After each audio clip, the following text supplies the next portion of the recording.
ಜಂಪಿಗ ಬ್ರಹ್ಮ ಮಾನಸ ಪುತ್ರ ನಾರದ ಮಹಾಮುನಿಯೇ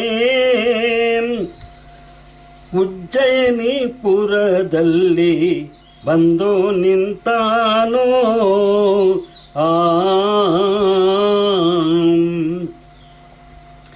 ಬ್ರಹ್ಮ ಮಾನಸ ಪುತ್ರ ನಾರದ ಮಹಾಮುನಿಯು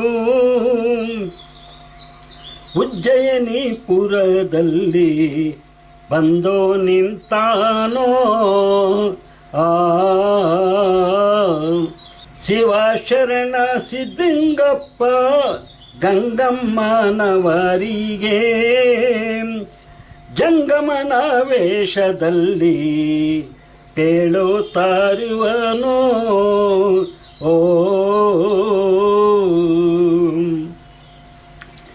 ಶಿವ ಶರಣ ಸಿದ್ಧಲಿಂಗಪ್ಪ ಗಂಗಮ್ಮನವರಿಗೆ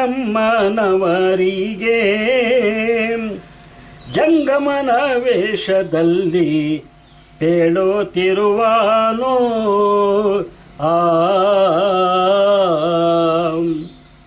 ಬಲರೆ ಧನ್ಯರು ನೀವು ಜಗದಲ್ಲಿ ಕೇಳಯ್ಯ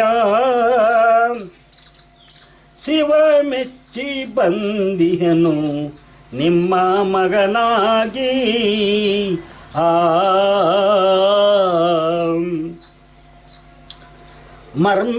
ಮರ್ಮದಲ್ಲಿರಬೇಕು ಕೆಲಸ ಸಾಗಲೇಬೇಕು ನಿಮ್ಮ ಮಗನ ಮದುವೆ ನಡೆಯಲೇಬೇಕು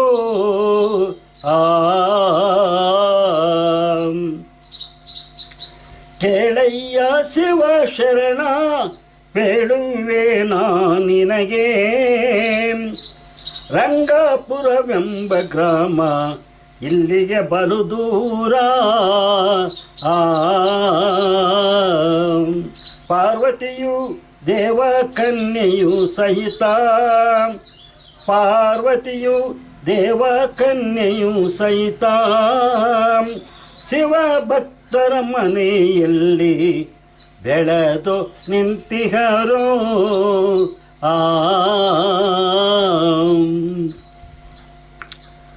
ಶಿವ ಭಕ್ತ ಸಿದ್ದರಾಮಯ್ಯ ಸಿದ್ದಮ್ಮನವರ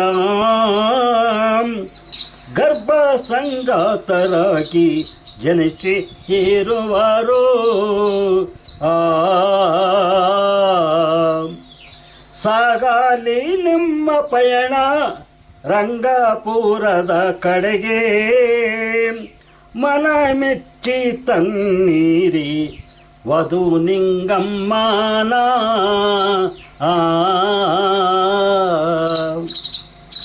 ವಚನ ಈ ಪ್ರಕಾರವಾಗಿ ನಾರದರು ಶಿವಶರಣ ಸಿದ್ಧಲಿಂಗಪ್ಪ ಮತ್ತು ಗಂಗಮ್ಮನವರಿಗೆ ನೀವುಗಳು ಭಾಗ್ಯಶಾಲಿಗಳು, ನಿಮ್ಮ ಭಕ್ತಿಗೆ ಮೆಚ್ಚಿದ ಶಿವನು ನಿಮ್ಮ ಮಗನಾಗಿ ಜನಿಸಿ ಹಿರೇಲಿಂಗನೆಂಬ ನಾಮಾಂಕಿತದಿಂದ ಲೋಕ ಕಲ್ಯಾಣಕ್ಕಾಗಿ ಅವತರಿಸಿದ್ದಾರೆ.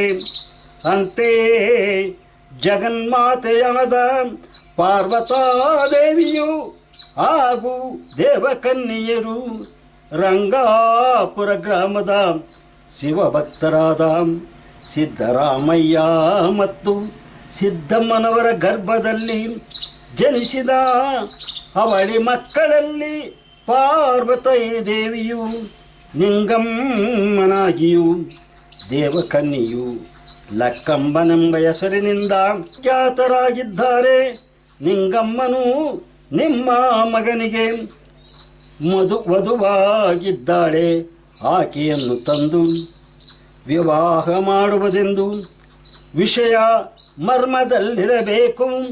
ಕೆಲಸ ಕಾರ್ಯ ಸಿದ್ಧಿಯಾಗಲೆಂದು ಹೇಳಿ ಹೊರಟು ಹೋದಲು. ಶಿವಶರಣ ಸಿದ್ಧಲಿಂಗಪ್ಪ ಗಂಗಮ್ಮನವರು ಕುಲ ಪದ್ಧತಿಯಂತೆ ಗೌಡ ಪೂಜಾರಿ ಮುತ್ತೈದೆಯರನ್ನು ಕರೆದುಕೊಂಡು ರಂಗಾಪುರದ ಕಡೆಗೆ ಬರುತ್ತಿದ್ದಾರದಿಂತೆ ನೀ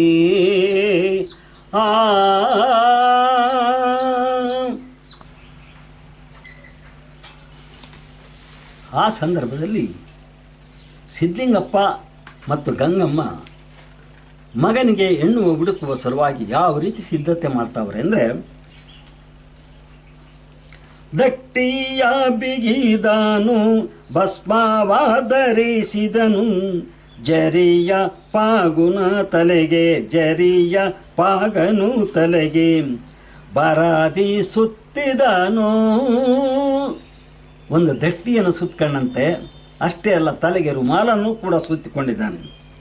ಜರಿಯ ಪಾಗನ್ನು ತಲೆಗೆ ಸುತ್ತಿ ಬರದಿ ಸಜ್ಜಾಗಿ ನಿಂತಿದ್ದಾನೆ.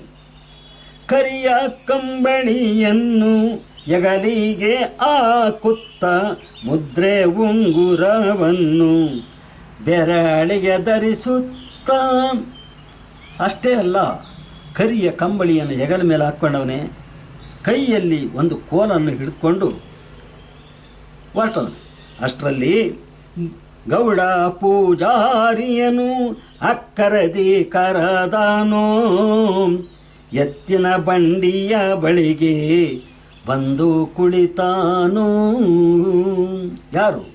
ಸಿದ್ಲಿಂಗಪ್ಪ ದಟ್ಟಿಯನ್ನು ಉಟ್ಟು ಎಗಲ ಮೇಲೆ ಕರಿಯ ಕಂಬಳಿಯನ್ನು ಹಾಕಿ ಬಲದ ಕೈಯಲ್ಲಿ ಕೋಲೊಂದನ್ನು ಹಿಡಿದು ಮನೆಯವರೆಗೆ ಬಂದು ಹಟ್ಟಿಯ ಗೌಡ ಪೂಜಾರಿ ಮತ್ತು ಹಿರಿಯರನ್ನು ಬನ್ನಿ ಹೆಣ್ಣು ನೋಡ್ಕೊಂಬರಕ್ಕೆ ಹೋಗೋಣ, ಹೆಣ್ಣು ಮದುವೆಗೆ ಸಿದ್ಧತೆ ಮಾಡ್ಕೊಳ್ಳೋಣ, ಎಲ್ಲರೂ ಬನ್ರಪ್ಪ ಅಂತ ಹೇಳಿ ಕರೆದಿದ್ದಾನು. ಶಿವಶರಣೆ ಗಂಗಮ್ಮ ಅರಿಶನ ಕುಂಕುಮವನಿಟ್ಟು ಬಳೆಯ ಬಂಗಾರ ತೊಟ್ಟು ಸಿದ್ಧವಾದಳು. ಶಿವಶರಣೆಯಾದಂಥ ಗಂಗಮ್ಮ ಹಸಿರು ಸೀರೆಯನ್ನು ಹುಟ್ಟಿದ್ದಾಳೆ. ಹಣೆಯಲ್ಲಿ ಕುಂಕುಮವನ್ನು ಧರಿಸಿ ಬಳೆಯ ಬಂಗಾರವನ್ನು ಇಟ್ಟುಕೊಂಡು ಸಿದ್ಧವಾಗಿ ನಿಂತಿದ್ದಾಳೆ. ಹಸಿರು ಸೀರೆಯ ನುಟ್ಟು ಜರಿಯ ಕುಪ್ಪುಸ ತೊಟ್ಟು ಮನಾದೇವರಿಗೆ ದೀಪ ಹಚ್ಚಿ ಪತಿ ಬಳಿಗೆ ಬರಲು. ಹಸಿರು ಸೀರೆಯ ನುಟ್ಟು ಜರಿಯ ಕುಪ್ಪುಸವನು ತೊಟ್ಟು ಮನದೇವರಿಗೆ ದೀಪ ಹಚ್ಚಿ ಪತಿ ಬಳಿಗೆ ಬರಲು. ಸತಿಪತಿ ಸಹಿತವಾಗಿ ಗೌಡ ಪೂಜಾರಿ ಜೊತೆಯಾಗಿ, ಸತಿಪತಿ ಸಹಿತವಾಗಿ ಗೌಡ ಪೂಜಾರಿ ಜೊತೆಯಾಗಿ ಎತ್ತಿನ ಬಂಡಿಯಲ್ಲಿ ಸಾಗಿ ಬರುತ್ತಿರಲು. ಊರಿನ ಗೌಡ ಮುತ್ತೈದೆಯರು ಸತಿಯಾದ ಗಂಗಮ್ಮನ ಎತ್ತಿನ ಬಂಡಿಯಲ್ಲಿ ಕುಳಿತು ಪ್ರಯಾಣ ಮಾಡ್ತಾ ಇದ್ದಾರೆ.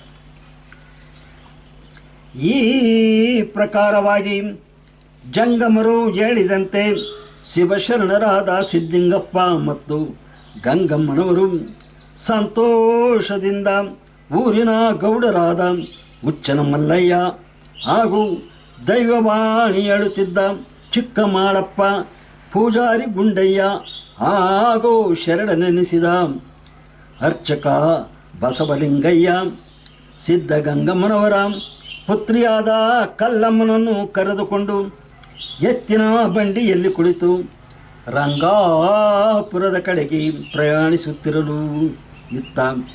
ರಂಗಾಪುರ ಗ್ರಾಮದಲ್ಲಿ ನಡೆಯುತ್ತಿರುವ ಚಮತ್ಕಾರವನ್ನು ಪೇಳುತ್ತಿದ್ದಾರದೆಂತಲೇ.